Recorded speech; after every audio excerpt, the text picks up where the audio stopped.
Hello everybody and welcome to Cap at Home and Go Detroit live art tutorials. I am Miss Rachel and today I am going to show you how to make a special kind of paper collage. So let's hop on over to the table so you can see what you need and how to make it. Okay. Before we get started, I would like to give a shout out to our sponsors, the Community Education Commission of the City of Detroit, and General Motors for allowing us to come to you every Monday, Tuesday, Wednesday, and Thursday at 4 p.m. on Facebook Live to show you how to do different art projects. So this art project is really simple, and it uses paper waste. And it also has an interesting connection to the civil rights movement. So this is going to be a paper quilt, and it's inspired by the women of Gee's Bend, Alabama, who took apart old clothes and used every part of their fabric that they got from those old clothes to make quilts, to keep people warm and just to use what they had to create something that they needed.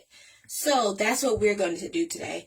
We just need some colorful paper, and this has obviously been loved and been used a little bit. And then I have all of these scraps that I hoard, and some glue, and then even some scissors in case you want to make your scraps into different shapes. And all we're going to do is add these scrap papers to our larger paper. You could cut your larger paper down into squares. Like I could cut this into 4 so that I can piece it back together to become a quilt, and I think I will do that. So I'm just going to fold it. Oh, let's do one at a time. So it's already been folded in half this way.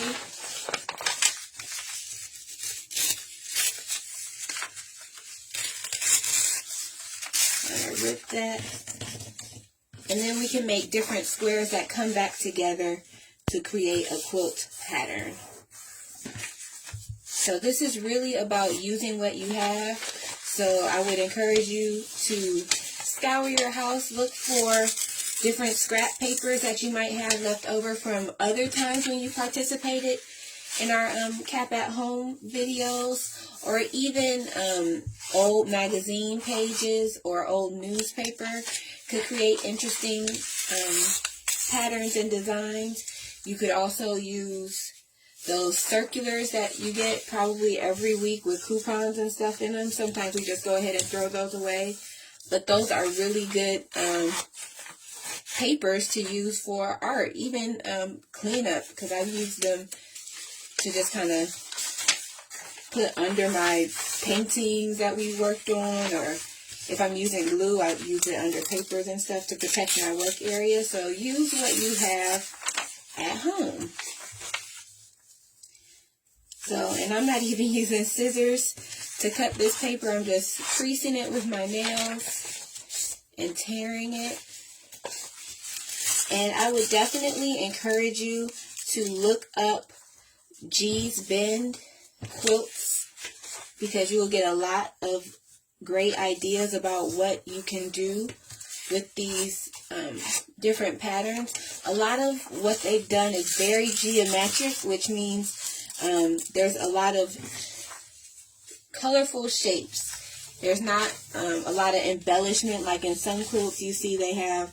It's really kind of cutesy and, you know, flowers and teddy bears and all of that. That's not what these quilts are. They look very sophisticated for what they actually are. I think once you hear about them,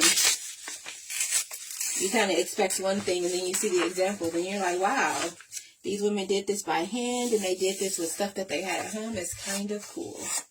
So definitely look that up, and I will post some pictures in the comments so you have some inspiration to work with.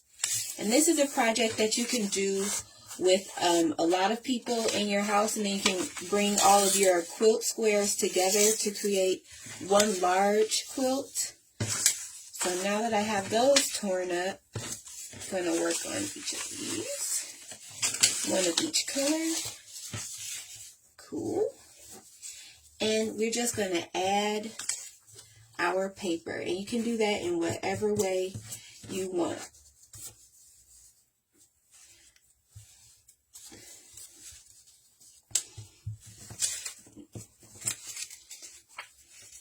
So it's really, really simple, and it doesn't take a lot at all. And I'm just randomly picking scraps that I have. I could cut these down so that I can make interesting shapes with smaller scraps. It is up to you. But it's a really simple project, so my young watchers can do this. 8 and under, you can do this.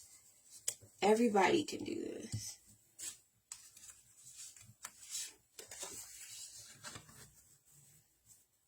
I have a lot of paper scraps, so I could probably make a king-size paper quilt.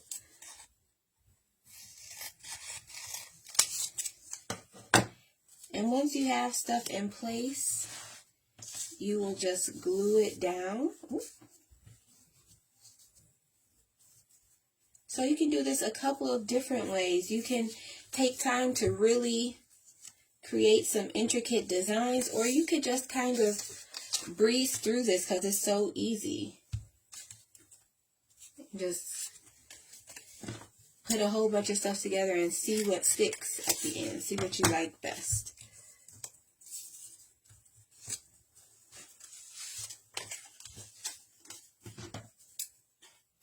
So if you are following along with me, make sure you have somebody take a picture of you working and post that picture in the comments, or email it to us at cap@collegeforcreativestudies.edu. That email address is in the caption, along with the very simple instructions on how to do this project.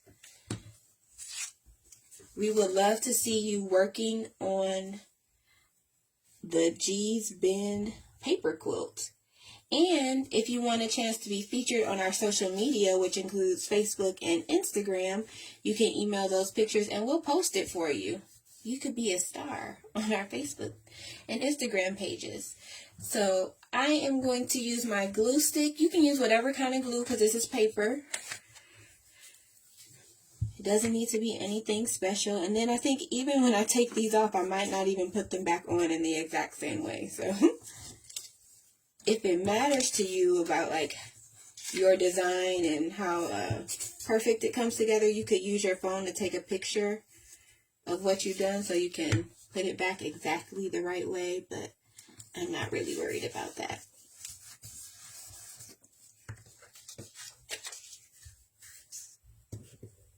I'm just putting my glue on here. You can use whatever kind of glue. Like I said, this is a super simple project, I think.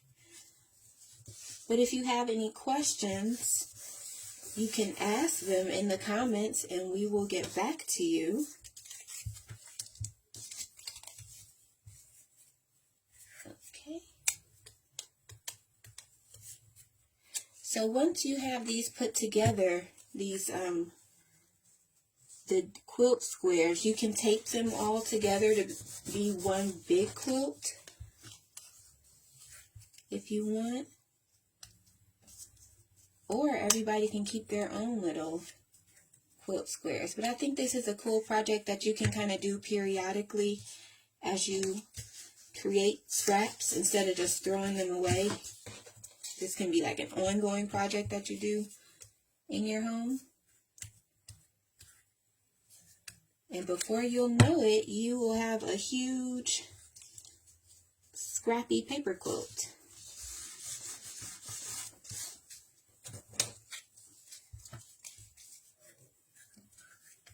Let's see. So I'm using all my solid color scraps because in the examples of what these women in Alabama created in G's Bend, they had a lot of solid colors. There weren't a lot of patterns, but you can do whatever you want.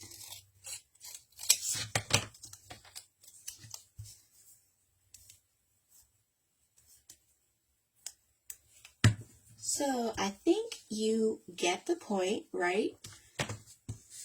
I don't need to show you how to glue paper and cut it. So I have one, and then I could even add it here. I could tape them together on the back or even overlap them a little bit and glue them together. But it's super duper simple, and it is like eco-friendly, and it's good for all ages. So make sure you try this out and explore how you can use paper in a different and less wasteful way. So thank you so much for joining me. I'm Miss Rachel. Today we did G's Bin paper quilting, and we would love to see what you're doing. So make sure you post some pictures in the comments. And make sure you are following us on Facebook, Instagram, and even YouTube so you can access our library of videos that we do every Monday, Tuesday, Wednesday, and Thursday here on Facebook Live. And thank you again to our sponsors, Community Education Commission of the City of Detroit and General Motors, for allowing us to do this for you almost every day for free. Thanks again. I'll see you next time.